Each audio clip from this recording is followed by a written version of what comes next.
Ang bayani kong asawa. 1041-60. Harris or Joven assistant doctor ni Dr. Thomas Zhang may error sa editor paumanhin mga master. Lalo na. Ang tableta na iyon, kapag sinalubong ang alak, natutunaw. Noon lamang kinuha ni Yosef ang baso ng alak na may ngiti sa kanyang mukha, iniabot ito kay Divina, at sinabing may ngiti sa kanyang mukha. Halika. Divina, inumin mo itong baso ng alak bilang pasasalamat sa batang Yels. At uminom. Sa pagtingin sa inuming iniabot ni Yosef, bahagyang kumunat ang noo ng magagandang kilay ni Divina. Siya ngayon ay medyo nahihilo, at natatakot na pagkatapos inumin ang tasang ito, siya ay malasing. Ngunit, matapos isipin na ang kanyang asawang si Andrew, ay sa wakas ay nailigtas na, isang kislap ng kagalakan ang bumungad sa kanyang magandang mukha. Good. Then I'll drink one last cup, as a thank you, Teyang Yels. Pagkasabi nun. Pagkatapos ay kinuha ni Divina ang baso at ininom lahat ng sabay-sabay. Swish swish swish. Sa sandaling ito, parehong nakatitig sina Cody at Yosef kay Divina nang may patay na mga mata. Hanggang sa makitang iniinom ni Divina ang tasa ng alak na ito, sa kabuuan nito, ang dalawa ay hindi maiwasang mapatingin sa isa't isa, at isang bakas ng isang nasa sabik na ngiti ang lumitaw sa kanilang mga pisngi. Ha. Miss Divina Yates, talagang napakahusay na babae, masarap uminom. I yells mo admire. Sa sandaling ito ay tiningnan ni Cody ang namumula, maislan at magandang mukha ni Divina, naramdaman na lamang niya na parang may hindi mabilang na mga langgam na gumagapang sa kanyang puso, na nagpapangiti sa kanyang puso. Hindi ako makapaghintay na kunin ang kataas-taasang kagandahan ngayon, durugin ito sa ilalim ng aking pandiya at purihin ito ng maayos. Ngunit, Divina pagkatapos inumin ang tasa ng alak na ito, biglang nakaramdam ng hindi tama. Naramdaman na lang niya na medyo uminit na talaga ang katawan niya, at maging ang isip niya ay unti-unting nalilito. Hindi lang yan. Ang magandang mukha ni Divina, higit pa sa pula, mas mainit, na parang isang hinog na mansanas, sa pamamagitan ng matamis na pula. Isang bakas ng mabangong pawis, na tumutulo mula sa kanyang noo, ang nagpamukha sa kanyang buong pagkatao, na natatakpan ng hindi maipaliwanag na kaakit-akit na aura. Hindi. Bahagyang nagbago ang magandang mukha ni Divina pagkatapos niyang maramdaman ang abnormal na ito. Hindi niya maiwasang tumingin sa baso ng alak sa kanyang kamay, at isang pahiwatig ng masamang premonition ang lumitaw sa kanyang puso. May sira itong alak. Nagulat si Divina sa naisip. Ngunit, hindi siya umimik at nagtanong, sa halip, lumingon siya kina Cody at Yosef at sinabing, Young Yel Sr. Medyo madami na akong nainom, punta ako sa banyo para maghilamos ng mukha. Uminom muna kayo. Punta na ako. Tapos na. Bahagyang ngumiti si Divina sa dalawa, at saka naglakad papunta sa direksyon ng banyo. Pagkarinig ng mga salitang ito, si Cody at Yosef ay walang masyadong pakialam, pagkatapos ng lahat, pagkatapos uminom para maghugas ng mukha, ito ay kabilang sa sentido komon. Ngunit hindi nila alam. Pagkatapos lamang na pumasok si Divina sa banyo at i-lock ang pinto, nagmamadali siyang nag-jade ng kamay na nanginginig, inilabas ang isang telepono mula sa satchel. At pagkatapos ay pinindot ang isang numero at dinial ito. Sabay-sabay. Ang inuupahang lugar ni Divina. Si Andrew ay nakasuot ng bib at abala sa kusina. Nagawa na ang isang boutique medicinal dish at inilagay sa isang kahon. Isang huling ulam na lang ang natitira, at maaari niyang ipadala ito sa kumpanya ni Divina. Sa sandaling ito lang. Ding ding ding. Biglang tumunog ang devil machine sa kanyang bulsa. Bahagyang natigilan si Andrew. Ang kanyang cellphone number, bukod sa ilang tiyahin, ang pamilya lang ni Divina ang nakakaalam, ngunit hindi niya inaasahan na may tatawag sa kanya. Sa sandaling iyon, kinuha ni Andrew ang telepono at dali-dali itong kinuha. Sabay-sabay, narinig ko, sa kabilang dulo ng telepono, ang isang nalilitong boses. Andrew! Iligtas mo ako! Emperor, Crown Club Heavenly Word Package. Boom! Ang pangungusap na ito ay naging sanhi ng pagbabago ng mukha ni Andrew ng husto. Natural niyang narinig na boses iyon ni Divina, magsasalita pa lang siya nang ibinaba na ang telepono sa kabilang linya. Damn it! Baka may nangyari kay Divina. Ang mga mata ni Andrew ay agad na namula, at ang kanyang buong pagkatao ay parang isang mabangis na hayop na halos mabaliw, nang walang sabi-sabi, ang kanyang buong tao ay nagmamadaling lumabas ng kusina at nagtungo sa labas sa isang siga ng kaluwalhatian. Hindi man lang niya hinubad ang bib niya. 10:42. Swish swish swish. Sa sandaling ito, sa baba ng kapitbahay, may isang matandang lalaki na nanunood sa kanyang mga anak at nakikipagkwentuhan. Gayunpaman, sa sandaling ito, halos lahat ay nararamdaman ang temperatura dito, na parang biglang bumaba ng ilang degrees, kaya't ang bawat isa ay nanginginig sa ginaw. Hindi mo na hinintay na magtaka sila ng malakas. Sabay-sabay, nakita ng lahat na ang isang figure na may suot na bib, tulad ng kidlat, mula sa kanilang harapan sa isang iglap, ay agad na nawala. Isang instant. Akala ng lahat ay nag-hallucinate sila. Lalo na ang mga batang iyon, nakita nila ang agarang paglaho ng bib figure sa harap ng kanilang mga mata, agad na tumalon-talon ang isa sa sobrang tuwa, Superman. Superman. Ang bib Superman. Ang galing. Lola, nakita ko si Superman, wala siyang suot na pantalon, kundi bib. Yung grupo ng mga bata, tigisang parang nakita nila sa realidad ang mga idolo nila, tumatalon-talon, masayahin. At ang grupong iyon ng mga matatandang nakikipag-chat, sa sandaling ito ay magkaharap. Naghinala pa ang bawat isa na sila ay makaluma. Matandang turay, nakita mo ba? Ngayon lang ay isang flash past, ay isang tao. Imposible. Kung tao, paano ang bilis, ngayon ko lang nakita, parang kislap ng liwanag. Shit. Baka ang Northern Flyer natin na si Lino. Kung hindi, paanong napakabilis? Sa sandaling ito, walang ideya si Andrew na siya na ngayon ang naging idolo ng lahat ng mga bata, pati na rin ang pinag-uusapan sa bibig ng lahat ng matatanda. Sa sandaling ito, halos ginagamit na ni Andrew ang kanyang bilis ng husto. Huhuhu. Kung saan man siya dumaan, sa loob ng kapitbahayan, parang may umiihip na unos. Ang isang piraso ng halaman, sa unos na ito, ay hinaypan ng higit pa sa pag-indayog. Isang dumaraan, kinukusot ang kanyang mga mata, nagdududa sa buhay. Kahit sino ka pa. Kung mapahamak man si Divina kahit kaunti, tiyak na lilipulin ko ang buong pamilya mo, ang buong angkan mo, magkapira-piraso. Napuno ng matinding galit ang mga mata ni Andrew. Sa sandaling ito, siya. Ang aura ay parang demonyo, parang Diyos ng kamatayan na gumagapang palabas ng impyerno, tingnan ito ng isang tao, sapat na para matakot umihi. At sa sandaling ito, nasa makalangit na kahon ng Crown Club. Si Cody at Yosef ay nasa sabik na nagtutulak at nagpapalitan ng salamin. Ha. Young Yels, congratulations! Sa isang iglap ay magkakabisa na ang gamot, si Divina ay magiging laruan sa iyong palad. Ang puso ni Yosef, bagamat lubhang komplikado.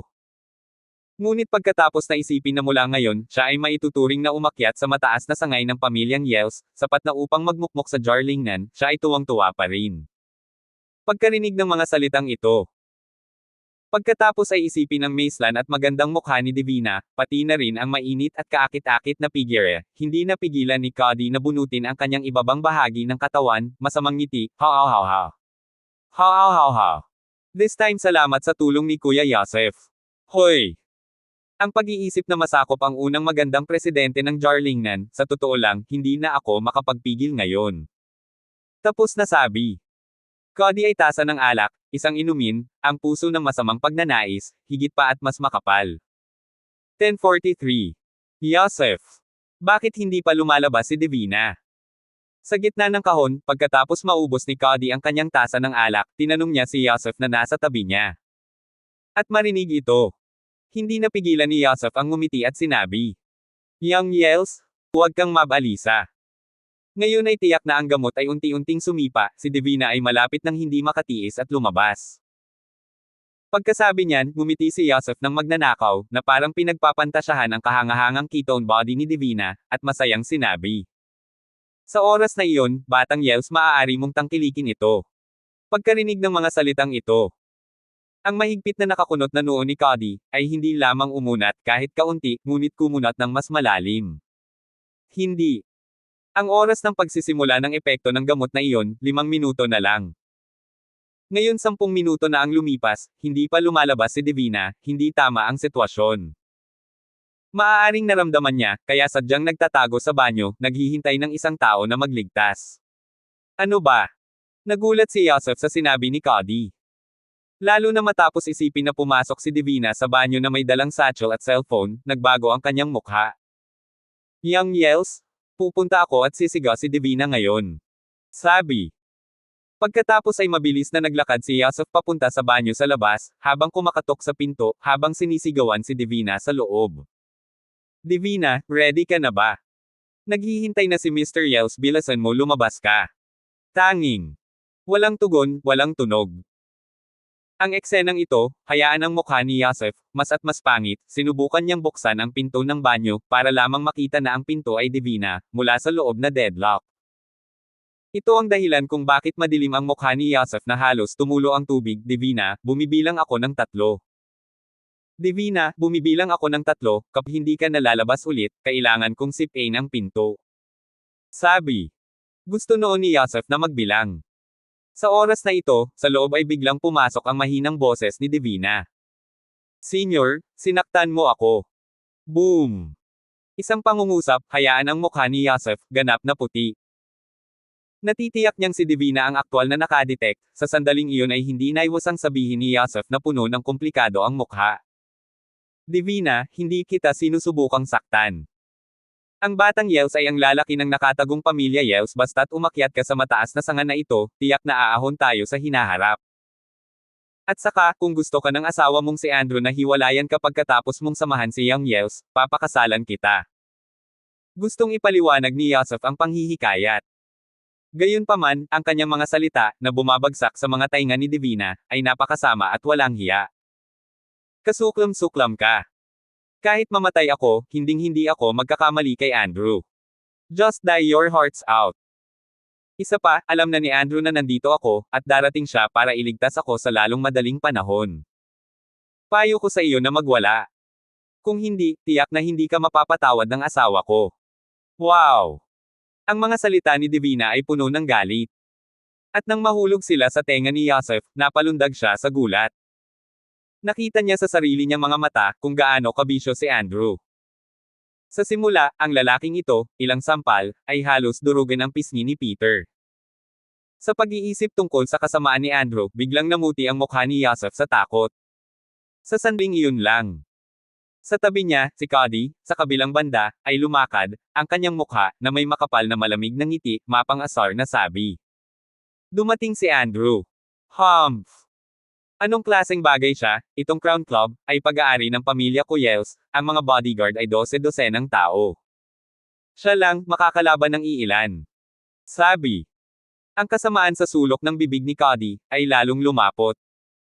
At saka, huhulihin ko itong si Andrew, at saka sisipain ang asawa niya sa harap niya.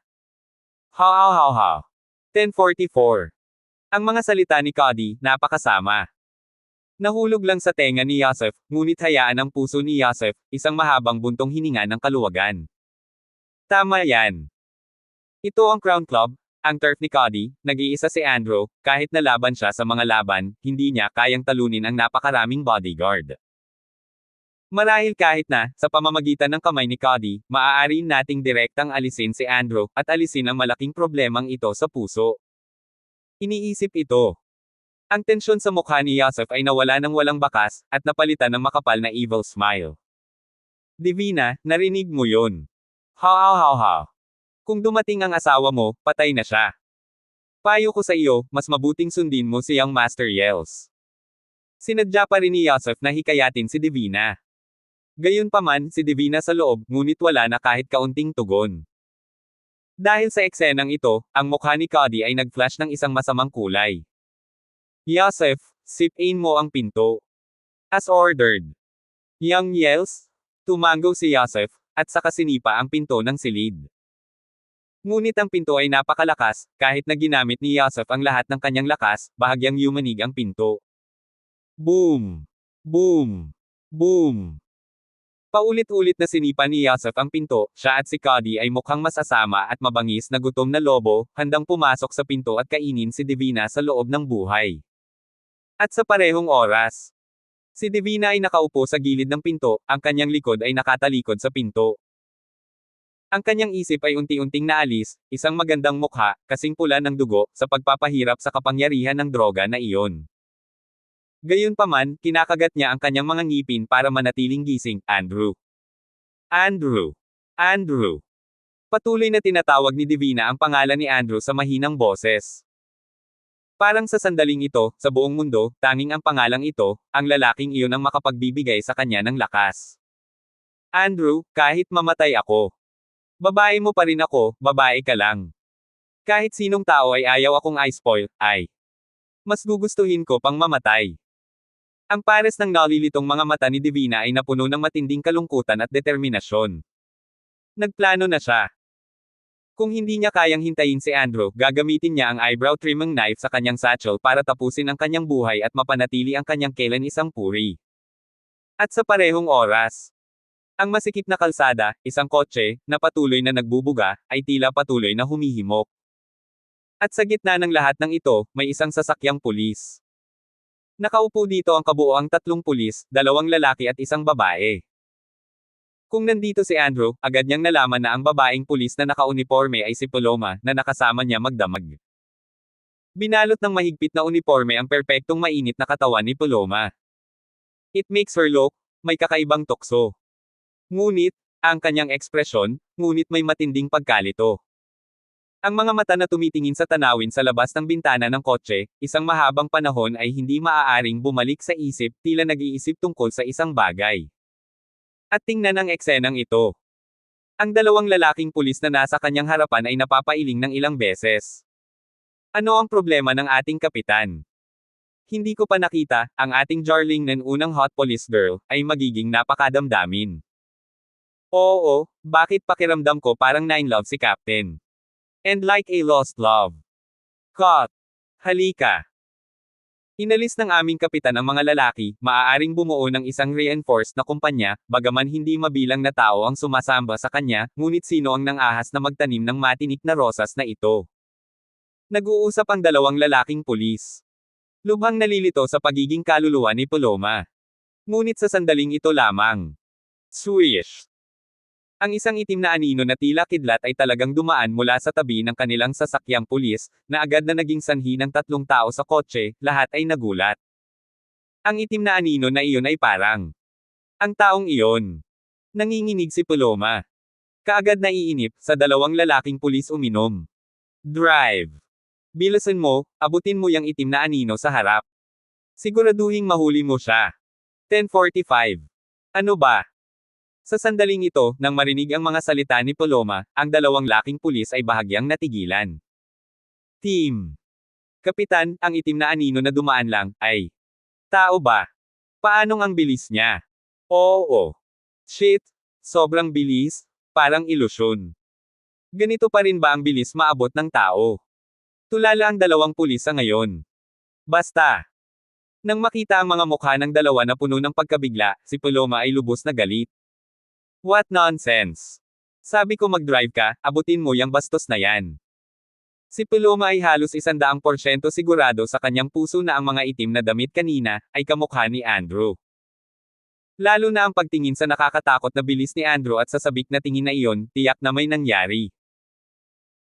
Nang marinig ang saway ni Paloma, ang 2 pulis ay nagmamadaling pinaandar ang kanilang sasakyan, tumawid sa bangkita mula sa gilid, umiwas sa isang masikip na sasakyan, at nagmamadaling humabol sa direksyon ng pagkawala ni Andrew sa unahan. Gayunpaman, kaagad pagkatapos ng eksenang ikinagulat nila ay lumitaw. Ang itim na anino sa harap, napakabilis lang. Para siyang multo, kumikislap at tumatalon sa kalsada. Kahit saan siya pumunta. Para bang tinatangay ng hangin, ang kalsada sa magkabilang gilid ng isang halaman, nag-scrape sa silangan at kanluran. Maging ang maraming pedestrian, sa ilalim ng kisap ng figure ni Andrew, ay napailing hanggang sa bumagsak. Damn! This is impossible, I have driven the car as fast as I can, paanong hindi ko maabutin ang lalaking iyon? Siya! Paano niya nagawa yon? Ang pulis na nagmamaneho ng kotse ay ganap na tulala sa sandaling ito. Tik! Tik! Isang malamig na pawis ang umagos mula sa kanyang noo. Pinaandar na niya ang sasakyan ng pulis sa pinakamabilis na takbo sa isang ligtas na estado, ngunit ang itim na anino sa kanyang harapan ay mas mabilis kaysa sa kanyang kotse. Ang distansya sa pagitan ng 2, mas at mas malayo, at kahit malabo makita, sa anumang oras sa harap ni Andrew ay mawawala sa ilalim ng kanilang linya ng paningin. Hindi lang itong pulis. Ang lalaking pulis sa passenger side, gayon din si Paloma sa likod, ay nagdulot din ng nakakagulat na alon sa kanilang mga puso. Isang eksperto. Siguradong master ang lalaking ito. And looking at his fierce look, parang may balak siyang pumatay ng tao. Naisip ito ni Paloma. Lamang pakiramdam ang kanilang anit isang tingling, sa sandaling ito sa pulis nagmamaneho, ang higit pa at mas urged up. Anak, dapat mahuli kita. Hayaan mong pagbayaran mo ang halaga para sa pagkuha ng aking pagkabirhen. Si Paloma ay nagngangalit ang kanyang mga ngipin, ang kanyang puso ay kinasusuklaman si Andrew. Malapit na. Si Paloma at silang tatlo, sakay ng kanilang police car, ay humabol na sa Crown Club, ngunit nakita nilang nawala na si Andrew sa loob ng club. Bilisan mo. Nang huminto ang sasakyan ng pulis, hindi na makapaghintay si Paloma na tumalon pababa mula sa kotse, at kasama ang dalawa sa kanyang mga tauhan, pumasok siya sa clubhouse. Pagpasok pa lang ay nakita na agad nila ang lobby manager ng clubhouse, pati ang pangalan ng receptionist, na hindi makapaniwalang tumingin sa direksyon ng hagdan, na para bang may nakita silang hindi kapanipaniwala. May nakita ka bang pumasok kanina? Tanong ni Paloma Zimmer sa manager ng lobby na iyon. Nang marinig ito, napagtanto ng manager ng lobby ang iba pa na 3 pulis iyon. Sa sandaling iyon, nagmamadali nilang sinabi. Opisyal, may nakita kaming sumakay na tao. Hindi na kami tumigil, sumugod na siya sa building. Speaking of days. Ang mukha ng manager ng lobby na ito, ngunit isang mapang-akit na arko, mga opisyal, hindi ninyo kailangang mag-alala. Mga opisyal, wala kayong dapat ipag-alala, mabilis na sumugod ang batang iyon at mas lalong bumilis ang paggulong. Sa bawat palapag sa itaas, may 20 bodyguard na nagbabantay. Maya-maya, itatapon na tong lalaking to. 10:46. Itapon. Umiling si Paloma at walang pakialam na sinabi. Walang kalokohan, lead the way for US. Pagkatapos sabihin iyon, hinawakan ni Paloma ang manager ng lobby na ito, pagkatapos ay pinone siya sa harapan. At makita ang eksenang ito. Puno ng kawalan ng magawa ang tagapamahala ng lobby, habang inaakay si Paloma sa hagdanan, habang patuloy na nanghihikayat, na sinasabi. Opisyal, nasabi ko na, hindi na talaga kailangan, maliit na karakter lang, naglakas loob siyang salakayin ang club namin, naghahanap ito ng kamatayan. Nasa skybox ang ating binata na si Yels, nasa 30 hanggang 40 katao ang mga bodyguard niya. Buti na lang at hindi siya nag-iisa. Gaya ng sinabi niya. Pinangunahan ng manager ng lobby na ito ang 3 tao, at nakarating na sila sa hagdanan sa ikalawang palapag. Tanging. Kaka-rating lang, parehong lobby manager at Paloma 3 mukha, lahat ay nagbago. Mga tao. Natigilan sila nang makita, sa ikalawang palapag ng hagdan, sunod-sunod na nakahiga, ang lalaking nasuot ng itim, halos ang buong hagdanan, puno ng buhay. Hindi lang yan. Itong malalaking lalaking ito, lahat ay nahimatay, ang ilan sa kanilang mga binti ay deformed, hilaw na bali, ang ilang dibdib ay bumagsak, puno ng dugo ang bibig. Scarlet blood. Sa kahabaan ng hagdanan, tumutulo pababa, na parang isang maliit na ilog ng sariwang dugo, na tumatagos na may tumatagos na aura. Ang mahabaging langit. Nang makita ang eksenang ito, halos lumuwa ang mga mata ng manager ng lobby. 5. 10. 20. Kinilabutan siya nang makitang ang lahat ng nakahandusay sa lupa ay talagang mga malalakas na bodyguard sa kanilang clubhouse. Ang mga taong ito, na para bang inatake sila ng isang nakakatakot na mabangis na hayop.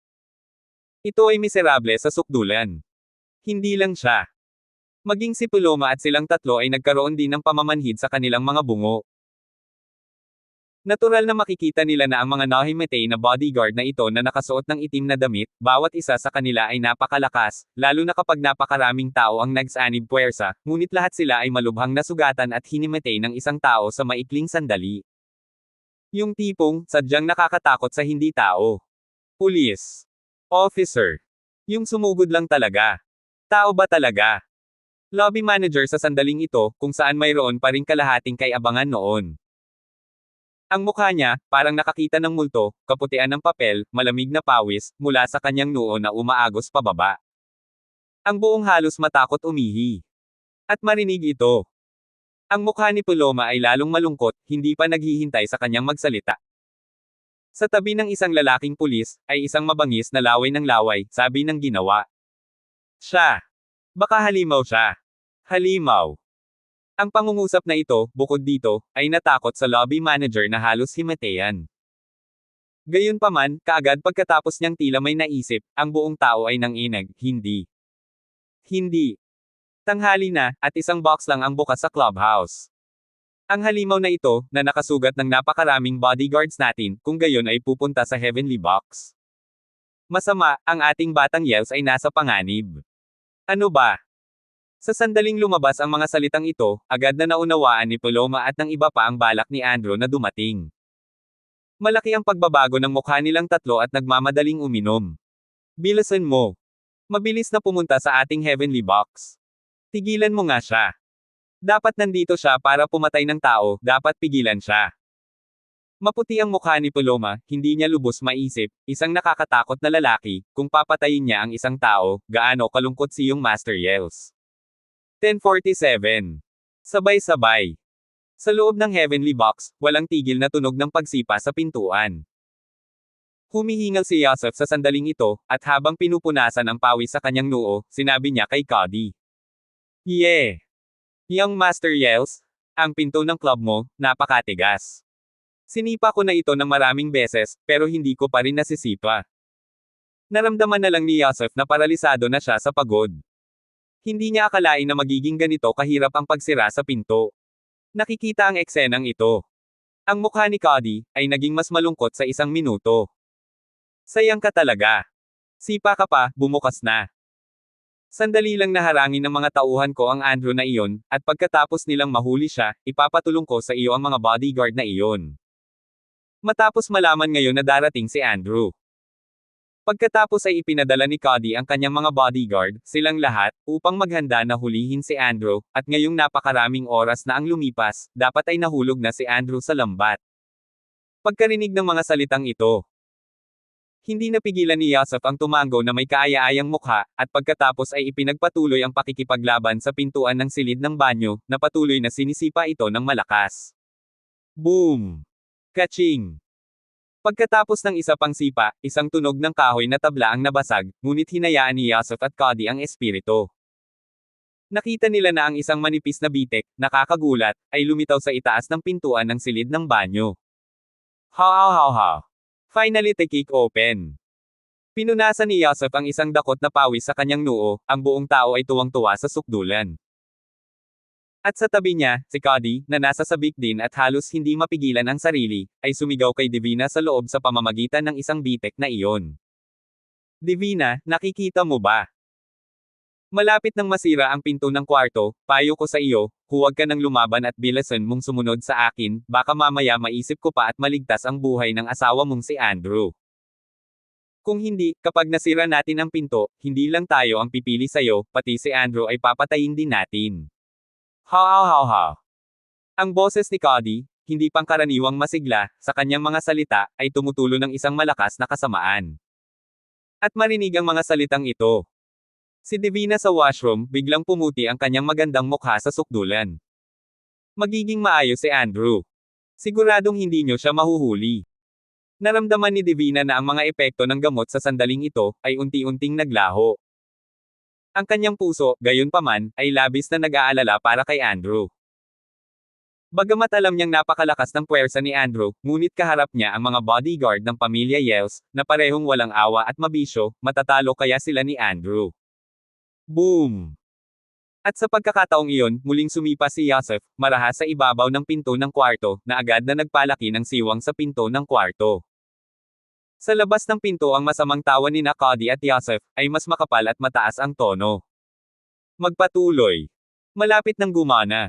Pulang-pula ang mukha ni Cody sa tuwa. Para bang nakita na niya ang mabilis na eksena kung saan ididiin niya si Divina sa lupa anumang oras at sasaktan siya ng husto sa harap ni Andrew. Iniisip ang masamang eksenang iyon, hindi napigilan ni Cody na bunutin ang kanyang ibabang bahagi ng katawan, nanginginig sa pananabik. At tinitingnan ang hitsura ni Cody.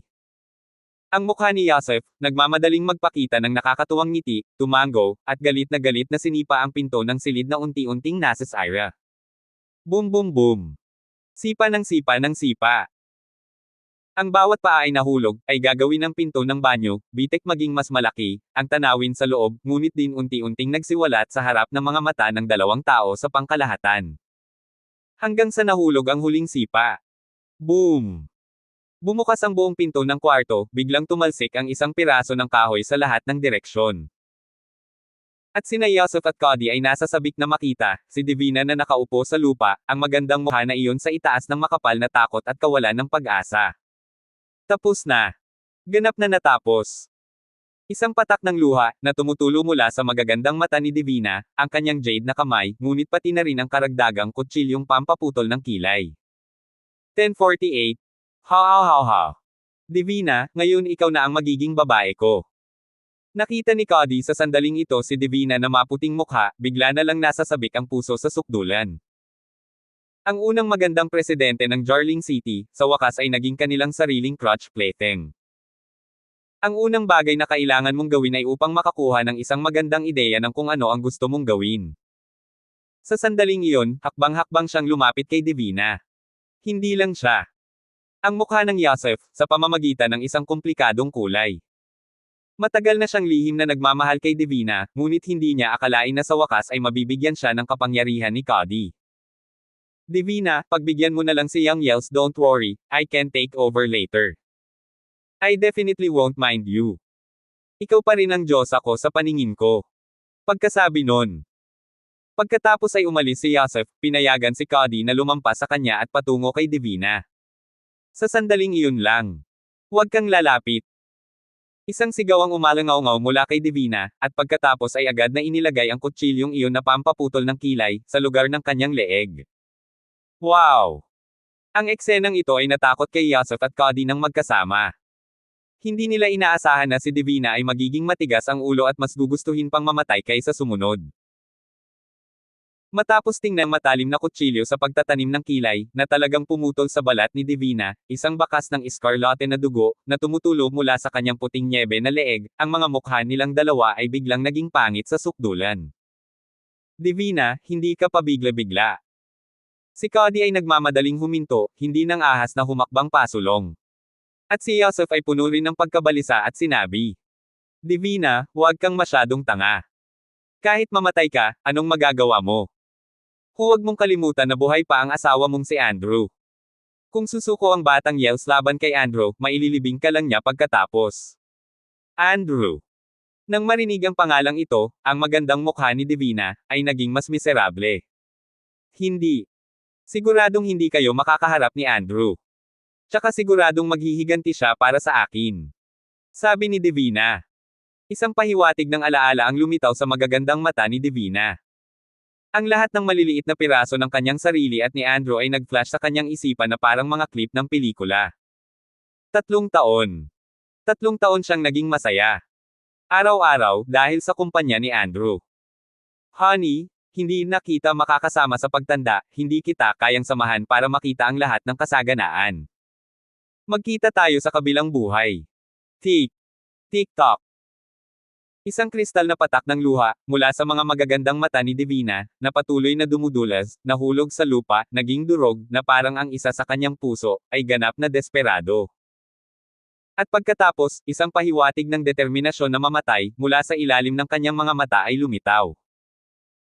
Ang kutsilyong pampaputol ng kilay sa kanyang kamay, sabay tungo sa kanyang leeg, pagkatapos ay marahas na sinaksak pababa. Andrew, Palm. Pinunit ng boses ang puso. Ito ang huling palm ni Divina kay Andrew.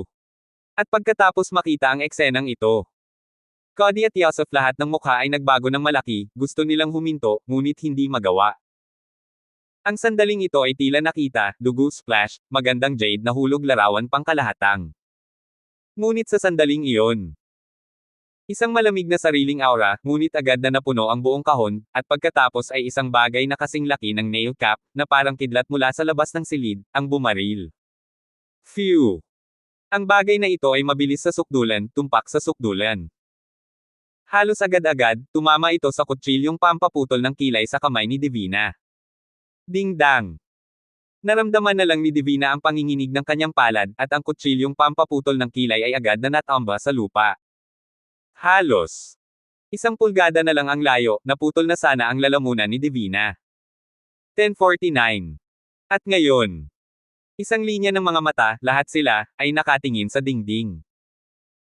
Noon lang nila nakita na ang nagpatomba ng kutsilyo sa pagtatanim ng kilay sa kamay ni Divina ay talagang isang piraso ng bato. Sa partikular, tama lang ang puwersa ng batong ito, at hindi ito nasaktan kahit kaunti kay Divina. Matapos ibagsak ang kutsilyong pampaputol ng kilay ay para itong bala, ngunit nakaimbed ito sa dingding. Wow! Ang eksenang ito ay hindi lamang nagpalamig kay Divina, ngunit maging sina Cody at Yosef ay nagulat din. Hindi nila akalain na ang isang tao ay magiging napakalakas, upang maglagay ng bato, hindi lamang nailigtas si Divina, kundi pati na rin ang pagbaril sa dingding. Ang lakas at katumpakan ng kamay na ito ay umabot lamang sa isang hindi kapani-paniwalang antas. Swish swish swish. Ang tatlong tao sa silid sa sandaling ito, ay nagmamadaling ibinaling ang kanilang mga mata sa pintuan ng hitsura ng box room. Noon lang nila nakita na sa labas ng bakanteng pinto ng kwarto, may lumitaw na figure minsan. Ito ay Andrew. Nang makita si Andrew, ang buong katawan ni Divina ay tila napailiyad at tuluyang napaupo sa lupa. Isang luha, mula sa kanyang magagandang mata, ang tumulo, ngunit sa kanyang mukha, may makapal na masayang ngiti. Dumating na siya. Ang lalaking ito, sa tuwing ang mga Diyos ng langit, sa kanilang sariling mga paghihirap, ay lumitaw sa kanyang tabi, iligtas siya mula sa apoy. At sa tabi nito, sa sandaling nakita ni Yosef si Andrew, naramdaman na lamang niya ang matinding panginginig ng kanyang katawan, isang bakas ng takot at nagbabadyang pag-iisip, agad na napuno ng kanyang puso. Si Cody, sa kabilang banda, pagkatapos marinig ang pangalan ni Andrew. Ang parehong mga mag-aaral ay lumiliit. Sa kanyang mga mata, isang makapal na kulay ng kawalang paniwala ang lumitaw. Imposible. Little. Bata, paano ka nakaakyat dito?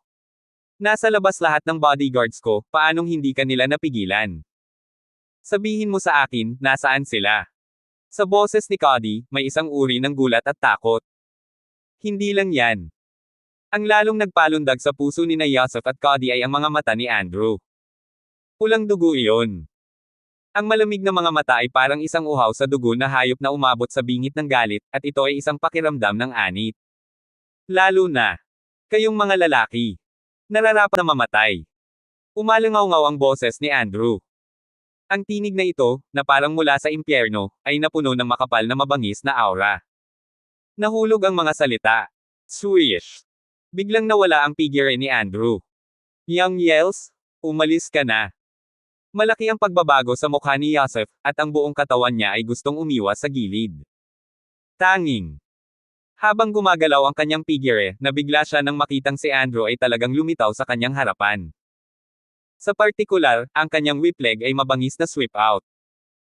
Para bang isang meteorite ang sumabog, marahas itong sumipa sa itaas ng mga binti ni Yosef. Kachaw! Kachaw! Nakita ni Yosef sa takot na ang kanyang mga binti, sa ilalim ng whip leg ni Andrew, ay parang bulok na kahoy, na agad na nagdeform at naputol. Ang kanyang ibabang paa ay guwang, at ang kanyang buong katawan ay hindi makatayo, at sa isang puff, siya ay nahulog sa lupa. Ah! Ang binti ko! Andrew! Talagang sinipa mo ang mga binti ko. Hindi. Bakas ang matinding takot sa mga mata ni Yosef. Ang kanyang mga binti, sa sandaling ito, ay ganap na bali, lalo na ang sirang buto, na talagang tumusok sa balat ng kanyang mga binti at pantalon sa hilaw na paraan, na nagpapakita ng mga ito. Buto spikes puti, nakabitin sa mga nakakalat na dugo at sirang laman, ngunit din hayaan ang anit ng isang tao tinglang. Hindi lang yan. Iyon ay tila isang tidal wave ng sakit, agad na winalis ang nerbiyos ni Yosef, na ginawa ang kanyang mukha na kasing puti ng papel, ang bibig ng buong tao, na patuloy na naglalabas ng parang baboy na alulong. 10:50. Boom! Mabangis at walang awa. Ang eksenang ito ay halos natakot sa malapit na si Cody. Paanong hindi niya inaasahan na hindi lang napigilan ng sarili niya mga bodyguard si Andrew, ngunit kahit na pumasok ang lalaking ito, diretso niyang binasura si Yosef, na para bang nakapatay siya ng manok at nakapatay ng aso. Hindi lang ito. Lalo na pagkatapos niyang makita na lumingon ang mga mata ni Andrew at talagang dumapo sa sarili niyang katawan. Wow!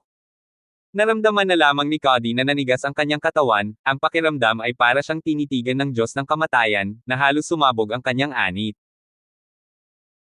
Andrew Wolf, hindi mo ako mahawakan, ako ang young master ng pamilya Yels. Ang pamilya Yels namin ay isa sa 4 na nakatagong higanti. Kung ililipat mo ako, katumbas ito ng paggawa ng isang nakamamatay na away sa ating pamilya Yels. Kapag sinaktan mo ang 2 tagong higanti sa parehong oras, tiyak na mamamatay ka.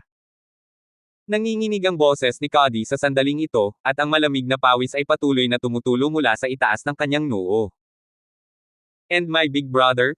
Right now with his bodyguards? On the floor above? He heard the commotion here, he really ran down to check. Sa oras na iyon, kung makakalabas ba kayo ni Divina sa Crown Club na ito ay hindi alam. Kuya ko. Nang marinig ang mga salitang ito ni Cody. Sa tabi ni Yosef, ang tunog ng kahabag-habag na hiyawan ay nagbigay ng bahagyang pagkatalo. Itinaas niya ang kanyang ulo, tinitigan si Andrew na may nakamamatay na tingin, at sinabing may hinanakit. Younger Yels, tawagan ang iyong kuya ngayon din, hindi mo dapat pabayaan ang hayop na ito si Andrew. Sinayang niya ako, patayin mo siya. Patayin mo siya para sa akin. Ang boses ni Yosef ay siksik sa hinanakit. Nabali na ang kanyang mga paa, at tiyak na magiging wastrel siya sa hinaharap. Sa sandaling ito, gusto lang niyang mapatay si Andrew, kahit na sa lahat ng paraan.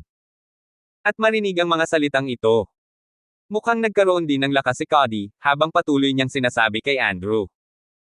Andrew, kailangan mong mag-isip ng mabuti, hindi lang para sa iyo, kundi para kay Divina.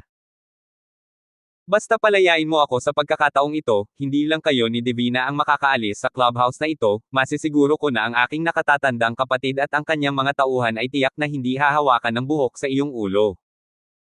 At saka, matutulungan kitang mahanap ang pamilya Yates at ayusin ang sama ng loob, paano na? Si Cody ay natakot sa sandaling ito. Siya ay lubos na natakot sa kabangisan ni Andrew. Sa ngayon, gusto lang niyang maging ligtas at maayos ang kanyang sarili, at ayaw niyang mahulog sa miserableng estado ng Yosef. Lumayo pa siya para iwaksi ang tukso na lutisin ang alitan sa pagitan ng pamilya Yates at Andrew para mapatigil si Andrew. At marinig ito. Ang ekspresyon ni Divina ay medyo nakaluwag din, sabi kay Andrew. Andrew. Kung hindi, kalimutan mo na lang. Hindi ako nasaktan, at saka, galing siya sa pamilyang Yels, hindi siya makagalaw. Kayong pamilya, hindi namin kayang masaktan. Speaking of this, ang mga sulok ng bibig ni Divina ay bumauhan ng makapal na kapitan. Ang kanilang bagong Yates clan ay napakahina pa rin, ang Yels family, ang ganong uri ng nakatagong maginoo, ay natatakot na kung mag-unat sila ng isang daliri, ito ay sapat na upang mapahamak ang kanilang bagong Yates clan. Bukod dito, gusto lang niyang maging ligtas at maayos si Andrew. Hanggat maaari niyang tulungan si Andrew na lutisin ang kanyang sama ng loob laban sa Jarling ng Yates clan, kung gayon kahit na dumanas siya ng ilang paglalang ngayon, ito ay wala. Gayon pa man. Hindi pwede. Dalawang malamig na salita na lumalabas mula sa bibig ni Andrew, ngunit naging dahilan ng pag-freeze nila Cody, Divina, at Yosef. Paanong hindi nila inaasahan na tatanggi si Andrew? Hindi lang iyon. Tada! Mabangis na hakbang pasulong si Andrew, isang pares ng malungkot na mga mata, nakamamatay na nakatitig kay Cody, na para bang nakatingin siya sa isang patay na tao. Gusto mong saktan si Divina, tapos tatanggalin kita. Muntik mo nang idulot ang pagkamatay ni Divina, kaya ko lang. Patayin ka. 10:51. Wow! Ang mga salitang ito ni Andrew ay napuno ng matinding hanggang sa pumatay. Nang bumagsak ito sa tenga ni Cody, agad itong naging sanhi ng pagbabago ng kanyang mukha. Gayunpaman, tulad ng gusto niyang ipagpatuloy ang pagbabante kay Andrew, natakot siya nang makitang ang palad ni Andrew ay tumama sa lupa at sumabog patungo sa kanya ng isang sipa. Sa halos isang iglap, marahas na sinipa siya nito sa pandiya. Poof! Ang tunog ng pagsabog at pagkabasag ay nagmula sa ibabang bahagi ng katawan ni Cody. Isang matinding sakit lang ang naramdaman niya sa ibabang bahagi ng katawan niya, at saka hilaw na sinipa ang buong katawan niya. Ito ay isang buong 3 metro ng pagsipa. Sa isang poof, bumagsak ang 2 tuhod sa lupa. Tik! Tumulo! Ang mga patak ng dugo ay umagos mula sa ilalim ni Cody, at ang matinding kirot na tila isang tidal wave ay agad na naging sanhi ng panginginig ng kanyang buong katawan na parang nagsasala. Ah! Ang ibabang bahagi ng katawan ko, ikaw. Inalis mo ako, ang bastos mo ay naglakas loob na alisin ako.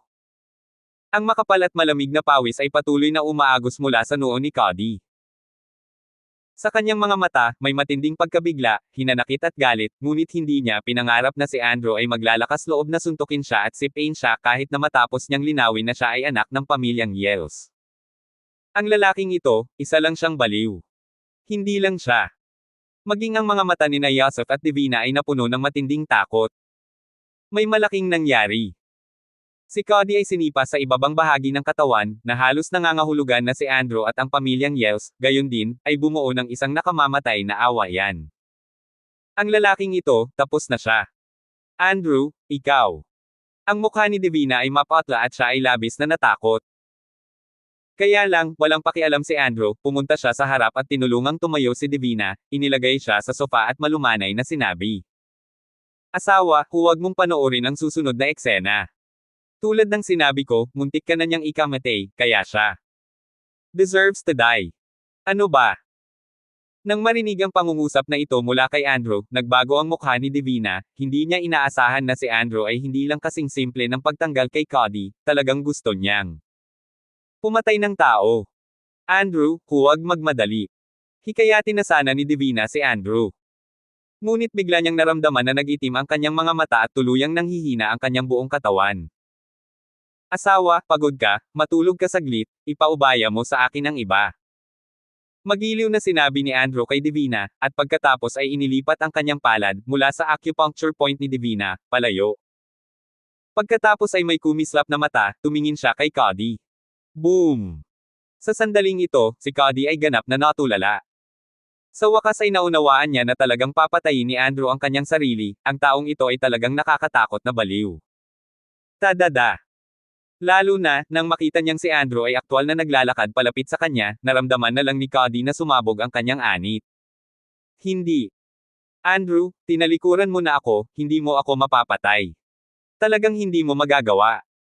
Kung hindi, talagang papatayin ka ng aming pamilya Yells at ang iyong pamilya, silang lahat, kahit na kailangan nating ipaglaban ang lahat. Ang mga salita ni Cody ay puno ng takot. Takot. Kawalan ng pag-asa. Sa sandaling ito, medyo nagsisipa siya sa loob na hindi niya dapat na-provoke itong baliw na si Andrew, ang taong ito ay masyadong mabisyo at baliw. Basta.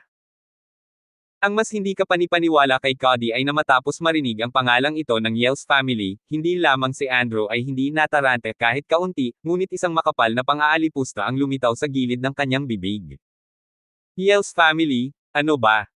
Sinaktan mo ang asawa ko, nararapat kang mamatay.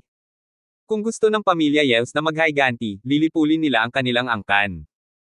1052. Ano ba? Ang mga salita ni Andrew ay napuno ng walang katapusang pagmamataas, na para bang sa kanyang mga mata, ang pamilya Yells ay isa lamang maliit na nunal, na mas angkop na ginawang Cody at Yusuf, halos hindi makapaniwala sa kanilang mga tainga. At nang si Cody ay magpapatuloy sa pagsasabi ng isang bagay. Ngunit ito ay isang malamig na boses na maririnig mula sa labas. How dare you? Who dares to be so arrogant as to destroy my Yells family? Ang nag-iisang salitang ito ay tumutulo na may matinding galit at malamig na layunin.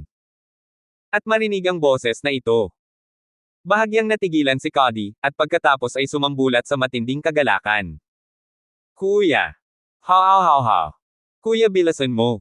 Iligtas mo ako. Iligtas mo ako dali. Tumingin si Cody sa pintuan ng compartment na may mukha na puno ng pag-asa. Hindi lang siya. Ang puso ni Yusuf ay ligaw din sa tuwa. Dumating na ba siya sa wakas? Nabalitaan ni Yusuf na ang nakatatandang kapatid na ito ni Cody ay hindi lamang isang direktang disipulo ng pamilya Yells, ngunit kahit na siya ay nawala ng maraming taon, sumusunod sa isang banal na doktor at nag-aaral ng sining ng medisina.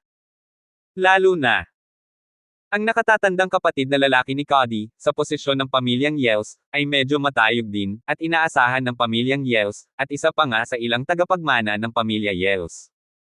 At nitong mga nakaraang panahon, narinig ko na ang taong ito, bukod dito, ay umakyat sa isang malaking pagbaril, at sa pagkakataong ito, siya ay bumalik upang iulat ang kanyang magandang kapalaran sa pamilya. At nasa gitna ito ng umaasang mga mata nilang dalawa. Hula! Umalangaw-ngaw ang tunog ng mga yabag mula sa labas ng kahon.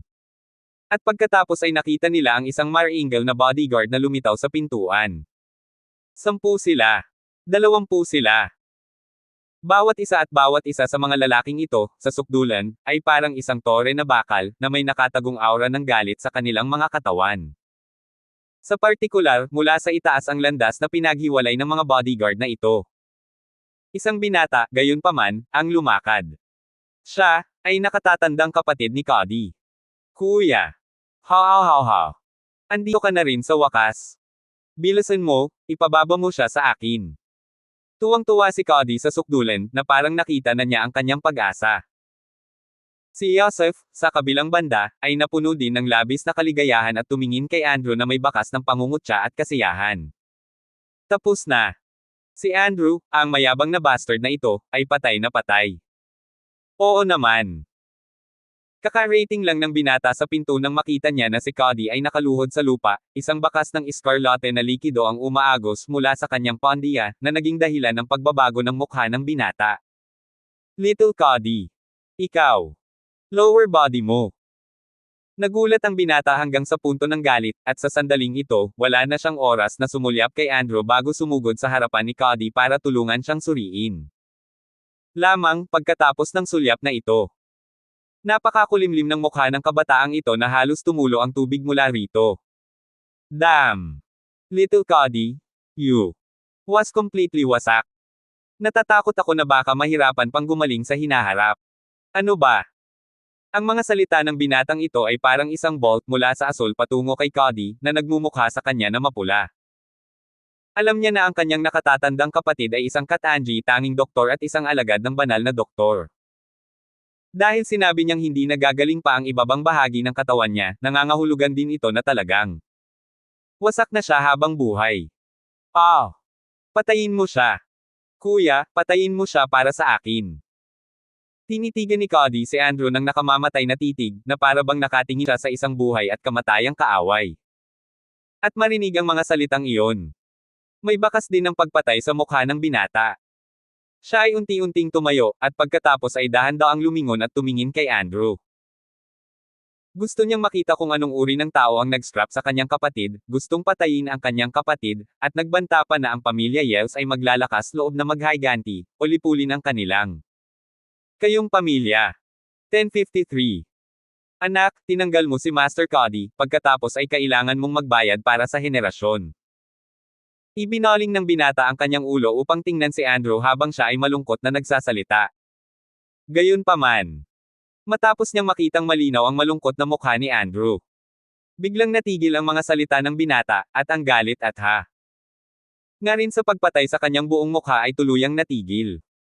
Ang buong tao, na parang nagyelo sa kinaroroonan, ay hindi inaasahang tumayo roon, ang kanyang mukha ay namutla sa paghihirap. Kuya. Ikaw. Ano bang nangyayari sa'yo? Nang makitang hindi natuloy ang kanyang nakatatandang kapatid, agad na naramdaman ni Cody na may mali at nagmamadaling tinanong ang kanyang nakatatandang kapatid. Hindi lang siya. Ang mabilis na ngiti sa mukha ni Yosef, na nasa tabi niya, ay ganap ding nagyelo, gayon din ay hindi naiintindihan na ang Kuya Cody, na kinasusuklaman lang na patayin si Andrew, ay hindi na muling nagbitiw ng isang salita. Ito ay eksakto kung ano ang nangyari. Basta. Ito ay simula pa lamang. Sa gitna ng hindi makapaniwalang ekspresyon ni Cody at Yosef. Poof! Nagulat si Cody nang makitang ang kanyang pinakaiginagalang at hinahangaan na kuya, na nagpanik hanggang sa punto ng gulat, ay nanghina sa tuhod at diretsyong lumuhad sa harap ni Andrew. Nakayuko ang ulo, sumigaw siya. Apprentice Apo Yovan, magbigay galang kay Master. Boom! Sa mga salitang ito, para kay Cody at Yosef, ito ay parang limang bagyo, na nag-iwan sa dalawa na tulala. Ano ang nakita nila? Si Yovan, isa sa ilang tagapagmana ng pamilya Yells, ay lumuhad kay Andrew. Kahit na tinatawag siyang Master. Paano ito naging posible? Kuya, nababaliw ka na ba? Siya ang kalaban na nanakit sa akin, hindi ang iyong amo. Anong ginagawa mo? Bilisan mo at tumayo ka para sa akin. Kasalukuyang nakatingin si Cody sa kanyang nakatatandang kapatid na si Yovan, na para bang nakatingin siya sa isang baliw. Kaya lang, hindi siya pinansin ni Yovan kahit kaunti. Sa halip, patuloy siyang yumuko kay Andrew. Master, patawarin mo ako. Kanina lang nagmamadali ang apprentice kong apo at hindi ko nakita na ikaw iyon, kaya patawarin mo ako sa mga sinabi ko kanina. Ang makapal na malamig na pawis ay patuloy na tumutulo mula sa noo ni Jovan. Sa sandaling ito, siya ay halos matakot sa kamatayan. Ito ang kanyang sariling master, ang White Bone Saint. Dati sa Jarling City. Sinundan niya ang kanyang sariling master, si Divine Dr. Zhang, sa White Family para dumalo sa isang piging na may white dust, ngunit nakita niya mismo sa kanyang mga mata na ang apat na Grandmasters, Blood Snakehead, Blood Hawk, Edmund He at Ashton Kane, ay nilipol ang 30 puting grupo para kay Andrew, at itinapon pa ang ulo ng isang Grandmaster na iyon, sa White Family compound. At siya at ang kanyang sariling amo ay gumawa ng maingat na pagtatanong at nahulaan pa na si Andrew ay may mas nakakatakot na pagkakakilanlan, na maaaring siya ang hari ng Blood Prison. Iniisip ang pangalang King of Blood Hell. Naramdaman na lang ni Jovan na nanginginig ang kanyang anit habang tumutulo ang mga patak ng malamig na pawis mula sa kanyang noo. Master, patawarin mo ako. Master, patawarin mo ako. Patuloy na iniyuko ni Jovan ang kanyang ulo kay Andrew. Parang manok na tumutusok ng kanin. Itong eksena lang, sa mga mata ni Cody at Yosef, ay tuluyan ng natulala sa kanilang dalawa. Paano nangyari ito? Paano naging master ng kuya ko si Andrew? Kahit na, hanggang sa ginawa nitong takot ang kuya ko ng ganito. Imposible. Paano ito posible?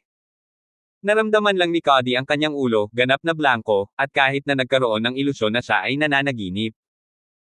Para naman kay Yosef, nanginginig pa ang kanyang katawan habang may bakas ng ihi na lumabas mula sa kanyang pandiya. Ang pagiging takot umihi. 1054. Imposible. Ano bang ginawa ng lalaking ito, paano siya naging master ni Young Master Jovan? Isang matinding pagkabigla at kawalang paniwala ang bumungad sa mga mata ni Yosef. Narinig niya ang tungkol dito. Sinusundan ni Jovan ang isang banal na doktor, at bagamat hindi niya alam ang pangalan ng banal na doktor na iyon, ngunit si Andrew bilang kanyang Panginoon, hindi ba't nangangahulugan iyon na si Andrew ay ang Panginoon ng banal na doktor na iyon? Ito ay sadyang hindi ka panipaniwala, pagkatapos ng lahat, si Andrew ay nasa maagang 20s pa lamang. Sa sandaling ito, hindi man lang pinansin ni Andrew ang pagkabigla ni Cody at Yosef. Gamit ang isang pares ng mga mata, tumingin siya kay Jovan, na nakayuko sa lupa, at ang lamig ay lumabas sa ilalim ng kanyang mga mata habang sinasabi niya. Gusto mo bang pigilan ako? Boom! 5 simpleng salita, ngunit nang mahulog ang mga ito sa tenga ni Jovan, para silang sumasabog na kulog, na naging sanhi ng panginginig ng kanyang katawan. Ang aking alagad ay hindi manggahas. Ang ulo ni Jovan ay umusad ng mas mababa, ang kanyang ulo ay halos idiin sa lupa, at ang kanyang boses ay nanginginig habang sinasabi niya. Gusto lang malaman ng apprentice kong apo, bakit galit na galit si Master kay Little Cody, at gusto pa siyang patayin. Walang ideya si Jovan kung ano ang nangyari.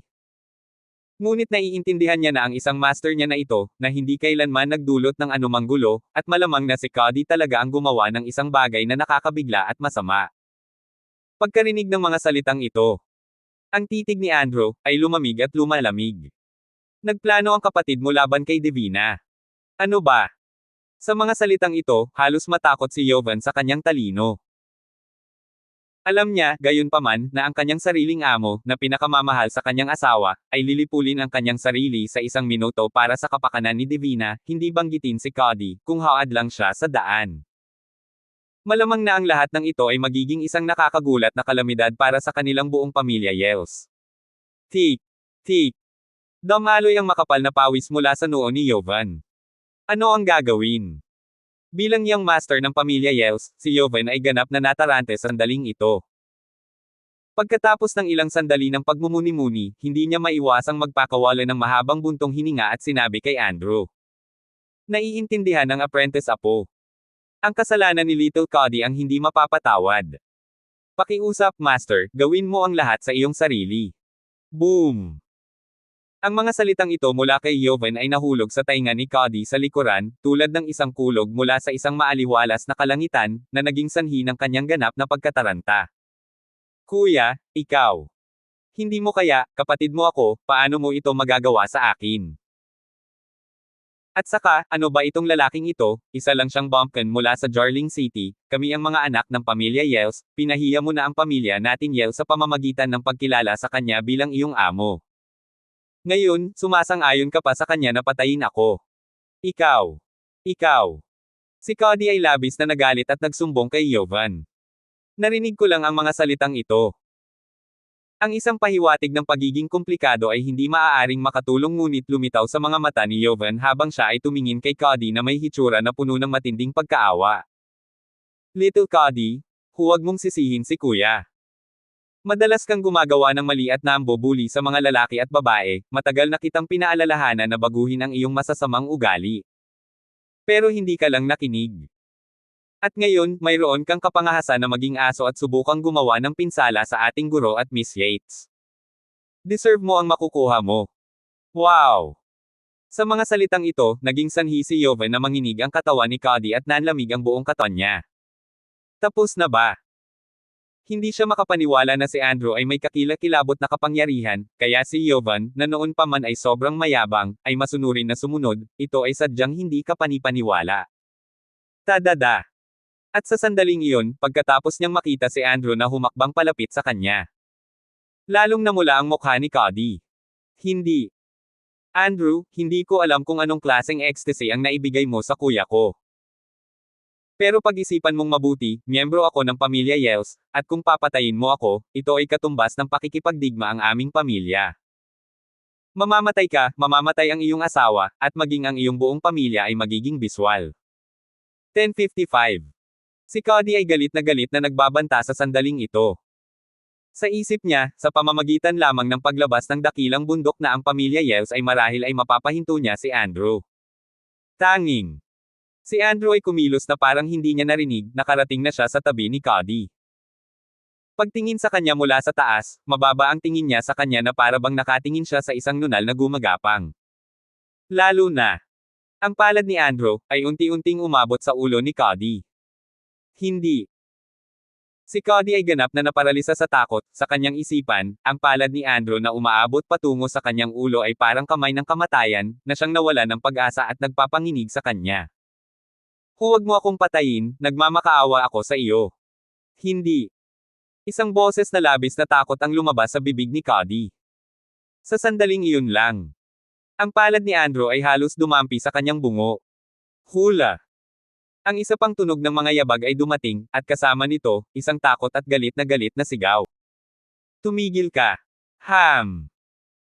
Sa isang salita, bahagyang kumirot ang palad ni Andrew habang ibinaling niya ang kanyang mga mata upang tumingin, sa kanya lang napagtanto na ang mga taong sumugod ay 3 pulis at isang lobby manager.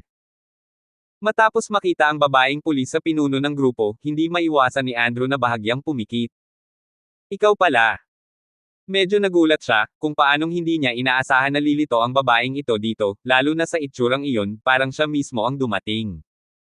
Opisyal, tulungan mo ako. Gusto akong patayin ng taong ito, dali. Iligtas mo ako. Nang makita ni Cody ang 3 pulis na lumitaw, agad siyang natuwa at sumigaw ng tulong. And with that one word, the 3 Palomas faces dramatically changed. Huwag kang gumalaw, itaas mo ang iyong mga kamay, bilis. Ang 3 lalaki ay walang oras na mag-isip, at dali-dali nilang inilabas ang kanilang magkatugmang mga baril, 3 nakaitim na mga kamay ng baril, na nakatutok patay sa ulo ni Andrew. Wow! Ang eksenang ito ay naging sanhi ng pagbabago ng mukha ni Jovan at ng iba pang nasa kahon. Natakot si Jovan na baka mukhang nasa panganib si Andrew.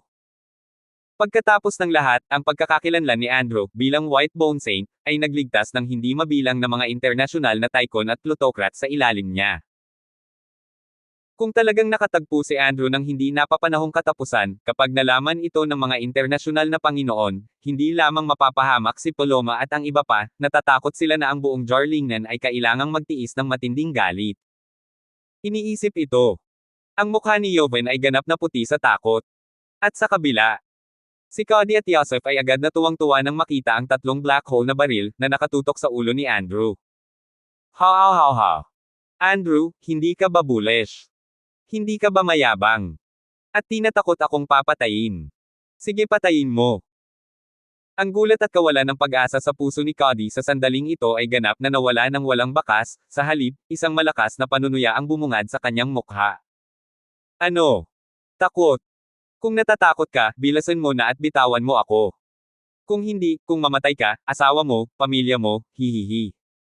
Si Cody ay nakangiti ng hindi pangkaraniwang nakakatakot at masamang ngiti sa sandaling ito. Mayroon na siyang buong pagtitiwala sa kanyang puso na tiyak na hindi maglalakas loob si Andrew na hampasin ang kanyang sarili, kung hindi ay maaari siyang mamatay, ngunit hindi gugustuhin ni Andrew na mabuhay ng pareho. Hindi lang siya. Si Yosef, na nasa tabi niya, ay tumawa rin ng mabangis at mapanokso. Ha ha ha ha. Andrew, ipinapayo ko sa iyo na palayain mo ang batang Yels kung hindi, kailangan pang manatiling balo si Divina. Sok! Sa sandaling ito.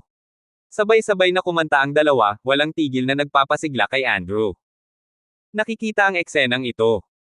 Ang puso ni Joven ay hindi maihahambing na komplikado, at tumingin siya sa kanyang kapatid na parabang nakatingin siya sa isang tulala. Totoo na. Hindi sapat ang kamatayan.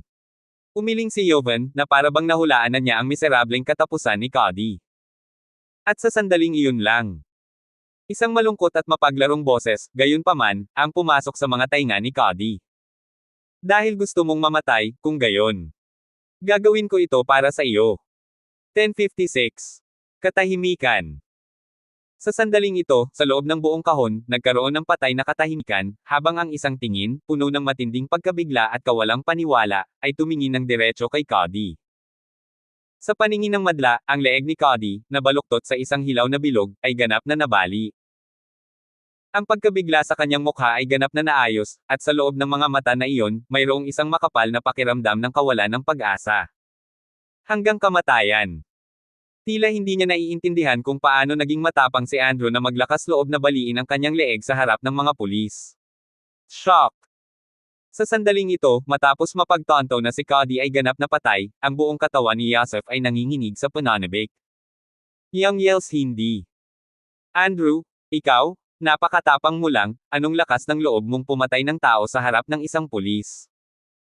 Sa sandaling ito, halos matakot si Yosef, hindi man lang niya maisip na si Andrew ay kasing bisyo at walang awa na tulad nito. Bahagyang lamig ang bumalot sa buong katawan ni Yosef, dahilan upang tumingin siya kay Andrew na parabang nakatingin siya sa isang baliw, isang demonyo. Opisyal, barilin mo. Kayo, barilin mo dali, mamamatay tao ang lalaking ito. Bilisan mo, barilin mo. Nagmamadaling ibinaling ni Yosef ang kanyang ulo at tumingin sa trio ni Paloma. At sa sandaling ito, naramdaman din ng tatlong tao ni Paloma na nanginginig ang kanilang mga anit.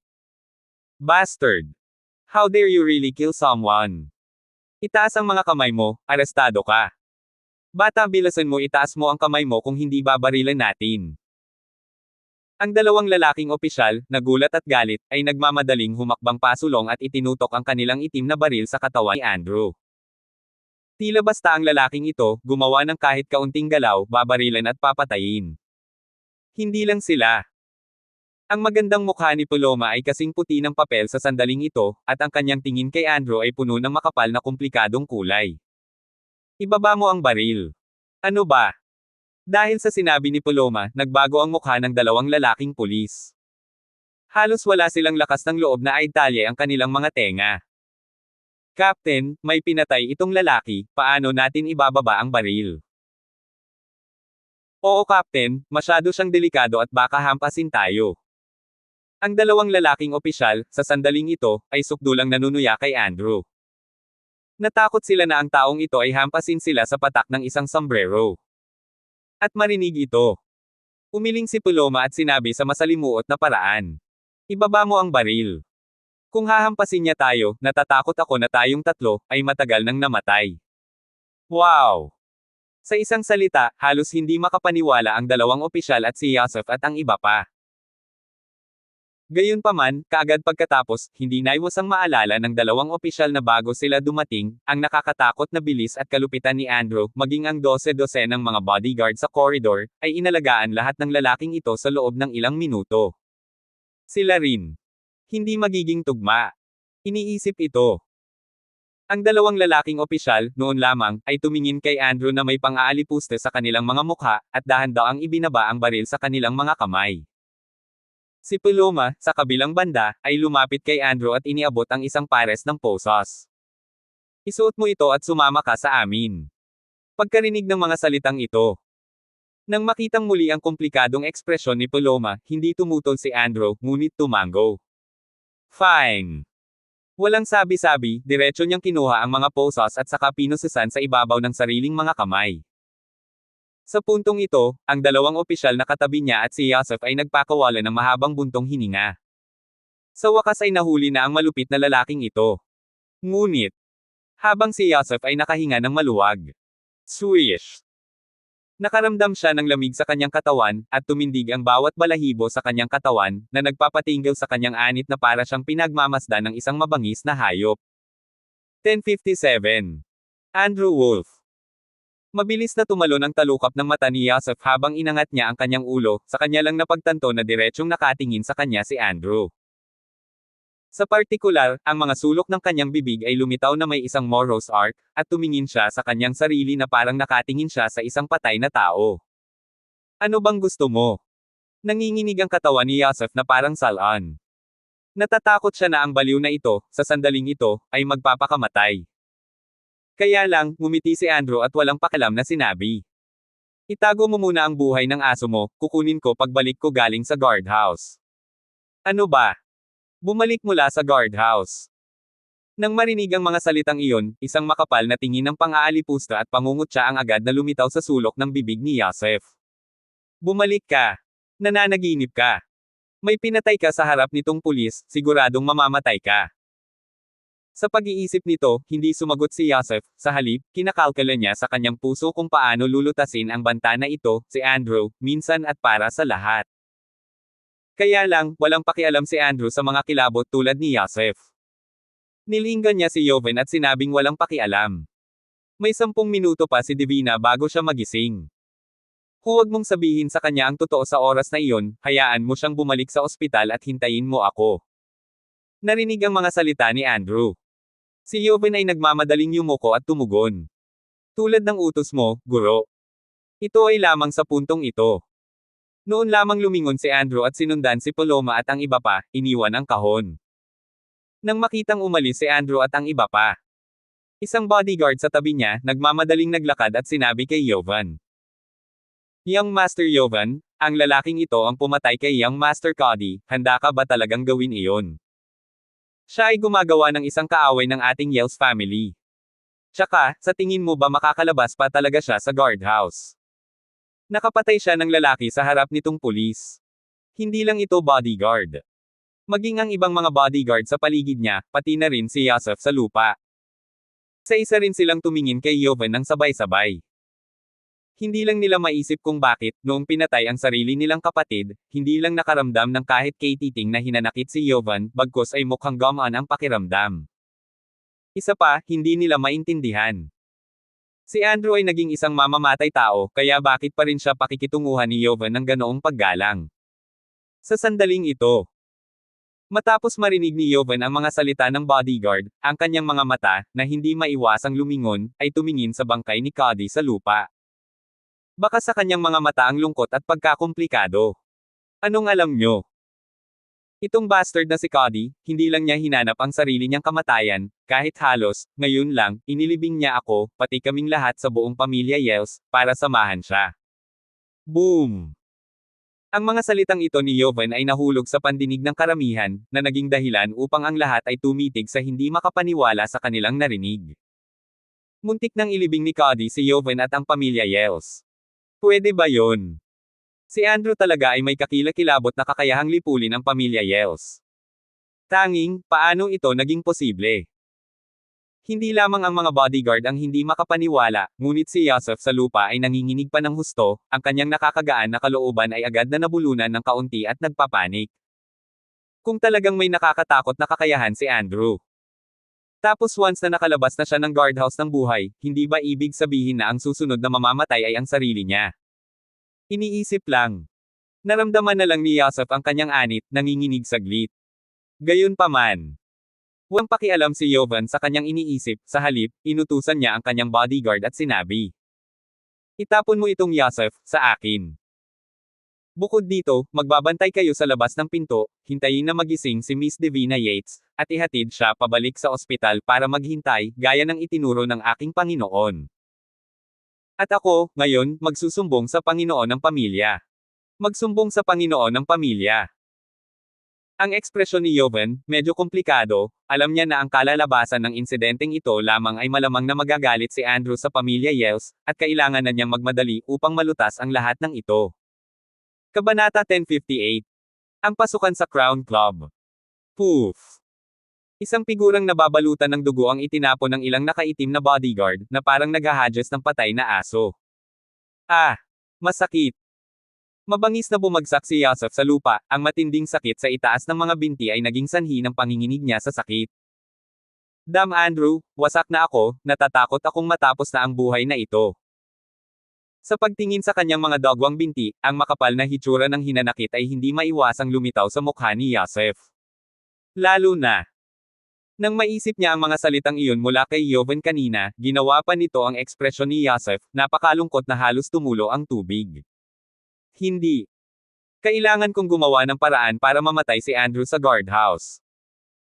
Ito lang ang pagkakataon na patayin ang taong ito, kung hindi, kung ito ay talagang tulad ng sinabi ni Jovan, at si Andrew ay may kakayahang bumalik mula sa guardhouse, kung gayon ang aking kapahamakan at kadiliman ay sasapit sa akin. Iniisip ito. Nagmamadaling kinuha ni Yusuf ang sariling mobile phone, habang naghahanap ng numero ng telepono at di na dial ito. Sa pagtingin sa isang numerong ito na nakadisplay sa kanyang telepono, naramdaman na lamang niya ang mabilis na pagtibok ng kanyang puso. Dahil may 4 na salita ang nakasulat doon. Young Master Marlon Yells. Tama yan. Itong si Marlon, ay isa ring anak ng Yells family, at higit pa rito, isa pa siya sa iilan sa mga pinaka-promising na succession candidate ng Yells family, tulad ni Jovan, na magmana ng pamilya. Hindi lang yan. Sina Marlon at Jovan, ay kabilang sa isang direktang kompetisyon. Malapit na. Nakakonekta ang telepono, at isang tamad na boses ang agad na nagmula sa loob. Hello. Sino te? Ang boses ay walang malasakit at mataas at malamig, na parang ang isang mataas at mapagmataas na kapwa ay tumitingin sa lahat ng nilalang. Nang marinig ang mga salitang ito, ang mukha ni Yusuf, ay hindi maiwasang magsuot ng pang-emerhensya habang nakangiti, at pagkatapos ay maingat na sinabi. Young Master Marlon, ako si Yusuf, nagkita na tayo dati sa isang cocktail party. Nang marinig ang mga salitang ito, si Marlon sa kabilang dulo ng telepono, ay bahagyang natahimik saglit. Tila nag-iisip pabalik, sino si Yusuf? Ngunit pagkatapos ng maikling sandali ng katahimikan, ang boses ni Marlon, ay patuloy na tumunog. I don't remember. Diretso lang sabihin mo, anong problema kung tawagin mo ako? Kung wala, I'll hang up. Sabi nung lalaki. Ang mapagkunwari na si Marlon sa kabilang dulo ng telepono ay tila malapit ng ibaba ang tawag, at nang marinig ito, isang makapal na hitsura ng pagkaapurahan ang bumungad sa mukha ni Yusuf bago siya nagmamadaling sinabi. Young Master Marlon, huwag mo nang ibaba ang tawag. Gusto kong sabihin sa iyo ang pinakabagong balita. Patay na si Cody. Ano ba? Si Marlon sa kabilang dulo ng telepono ay tila gumalaw ng may panimula, bago biglang naging excited ang kanyang boses at hindi makapaniwalang nagtanong. Kakasabi mo lang ba na patay na si Cody? Tama. Kanina lang, siyang Master Cody ay sinaksak ng isang tao na tinatawag na Andrew, na bali ang kanyang leeg. Magalang na bumalik si Yusuf. Kasabay ng paghinto ng kanyang mga salita. Ha. Si Marlon sa kabilang dulo ng telepono ay humagalpak ng tawa, na para bang nakatagpo siya ng isang bagay na labis na masaya, at sinabing masigla. Paano mo nalaman iyon? Isa pa, hindi ba kasama ni Cody ang kanyang kuya Joven? Patay na siya, paano naman si Joven? Si Marlon at Joven, tila, ay may matinding sama ng loob.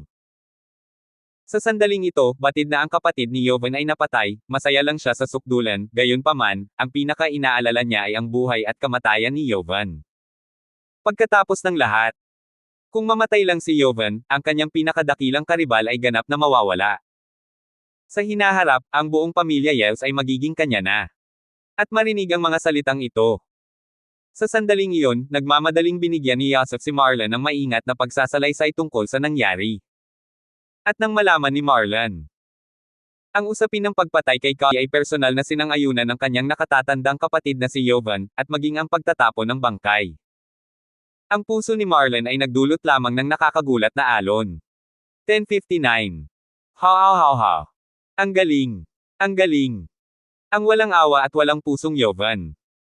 Hindi ko talaga inaasahan na alang-alang sa isang tagalabas, wala kang pakialam sa sarili mong kapatid. Kung malalaman ng pamilya ang usaping ito, tiyak na babawiin ang posisyon mo bilang tagapagmana. Tingnan natin kung ano ang magagawa mo para labanan ako. Ang puso ni Marlon ay nasa sabik at mabilis sa sukdulan. Paanong hindi niya akalain na si Joven ay gagawa ng napakalaking pagkakamali? Nakikipagkamay sa ng mga tagalabas at pinuputol ang mga kapwa angkan. Ito ay talagang isang hindi mapapatawad na kasalanan sa pamilya Yels. Nang marinig ang nasa sabik na boses ni Marlon, ang puso ni Yosef ay hindi napigil ang matuwa, at pagkatapos ay nagmamadali niyang sinabi kay Marlon. Tama si Young Master Marlon. Na si Joven ay hindi kwalipikado, sa lahat, para maging tagapagmana ng Yels family, natatakot pa nga siya sa isang maliit na manugang sa pinto-pinto, paano maging kwalipikadong mamuno sa Yels family. Sabi. Nanlalaki ang mga mata ni Yosef habang nagpatuloy siya. Sa tingin ko, ikaw lang, Young Master Marlon, ang may kakayahang pamunuan ng Yels family, tungo sa kaluwalhatian.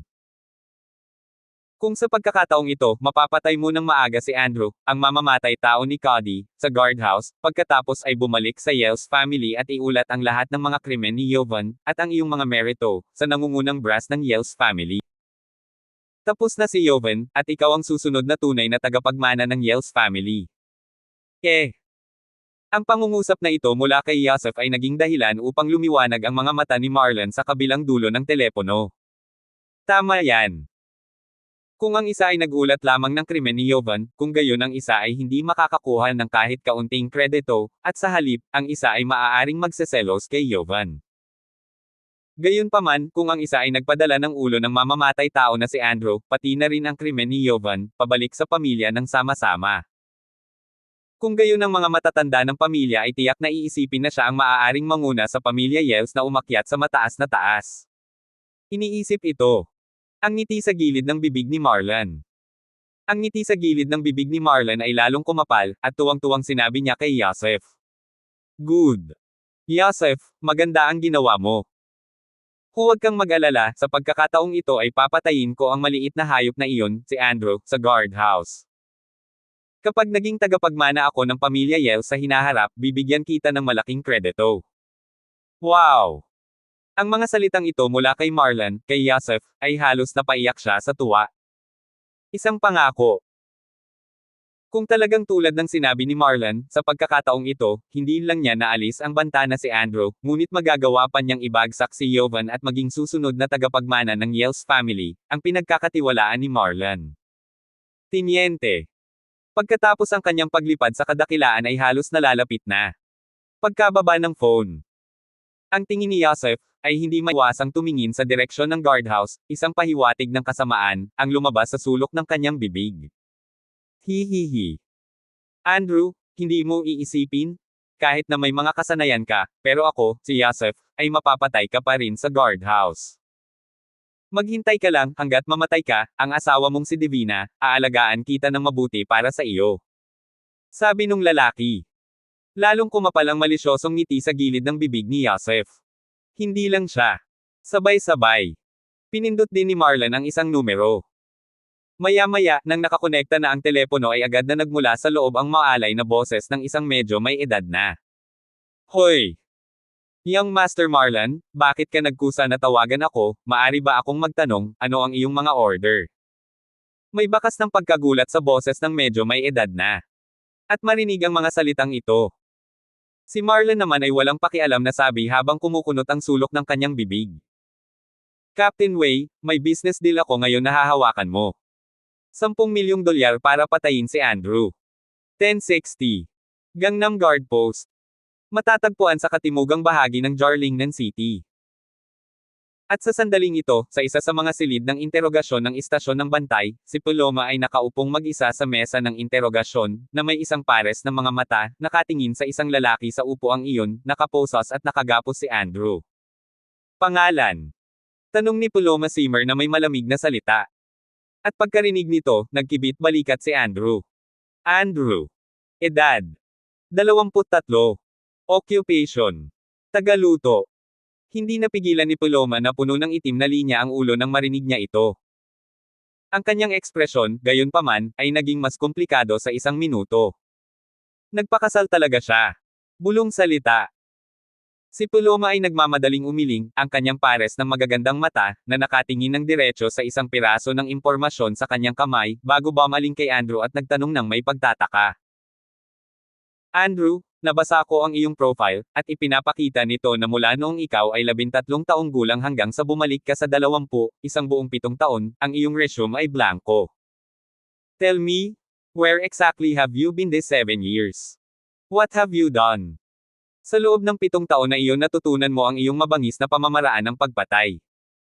Ang puso ni Paloma ay sadyang mausisa sa sukdulan. Pagkatapos ng lahat, ito ang unang pagkakataon na nakita niya na si Andrew ay isang kalmadong bilanggo. Ang paraan ng pagpatay niya kay Cody ay kasing dali at casual na para bang pinipiga niya ang isang langgam. Ang paraan ng pagpasok niya sa guardhouse ay mas walang takot o panik, na para bang naglalakad siya sa sarili niyang garden sa likod. Ang bawat isa sa mga hindi kinaugalian na pagpapakita na ito ay isang indikasyon na ang kapwa Andrew na ito ay hindi nangangahulugang simple. Isang lutuin sa bahay. Anong biro? Habang tinitingnan niya ang kakaibang hitsura ni Paloma, ngumiti si Andrew ng mapaglaro at diretsyong sinabi. Tama ka. Si Paloma ay natigilan, sa una niyang naisip na ang pagsisikap na buksan ang bibig ni Andrew ay magiging isang napakahirap na gawain. Pero hindi akalain na ang lalaking ito ay magiging ganoon kaprangka at magbibigay agad ng account. Magsalita ka pa. Sa isang iglap, ang kuryosidad sa napakarilag at magandang mukha ni Paloma ay lalong lumapot. At makita ang eksenang ito. Ngumiti si Andrew at sinabi. Noong ako ay 13, sinundan ko ang isang matandang lalaki at nagpunta sa gubat ng Amazon, kung saan nagsagawa ako ng iba't ibang mga pamamaraan ng pagpatay.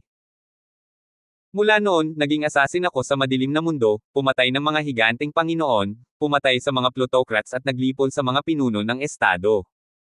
Kaya kong gawin ang lahat at lahat. Iyon din ang taon na ako ay naging hari ng sa pandaigdigang madilim na mundo. What the hell? Nang marinig ang seryosong mga salita ni Andrew sa sandaling ito, si Paloma ay ganap na natulala. Ang taong ito ay nagbasa ng masyadong maraming mga nobela, tama ba? 13 taong gulang, ang hari ng madilim na mundo. Pwede bang seryosohin mo pa yung kalokohan mo? Iniisip ito. Agad na nagdilim ang magandang mukha ni Paloma habang nakatingin kay Andrew na may mga matang kumikinang sa matinding galit. Andrew, tumahimik ka. Gusto kong marinig ang totoong kwento mo, hindi ang kalokohan mo. Sinasabi ko sa iyo, ikaw ay isang bilanggo ngayon, at ako ay isang pulis. Pakisabi sa akin ang totoo. Sa totoo lang. Isang bakas ng kawalan ng kakayahan ang bumungad sa mukha ni Andrew. Alam niyang kung sasabihin niya ang totoo, walang maniniwala sa kanya. Sa sandaling iyon, bahagyang nag-isip si Andrew at seryosong sinabi. Sige. Magbibigay ako ng seryosong account. Actually, masasabi ko sa iyo ang tunay kong pagkatao. Tunay na pagkakakilanlan. Napabuntong hininga si Paloma, at ang kakaibang kinang sa kanyang mga mata ay lalong lumiwanag. Agad niyang naramdaman na parang may narinig siyang misteryoso. Ang titig na tumingin kay Andrew ay kumislap din ng may matinding pag-asa. Tanging. Nang siya ay kinakabahan sa sukdulan. Ang boses ni Andrew, kaagad na lumabas. Sa totoo lang, ako ang Northern Wolf Emperor. Salamat po at sinamahan ninyo ako, ingat lagi mga master.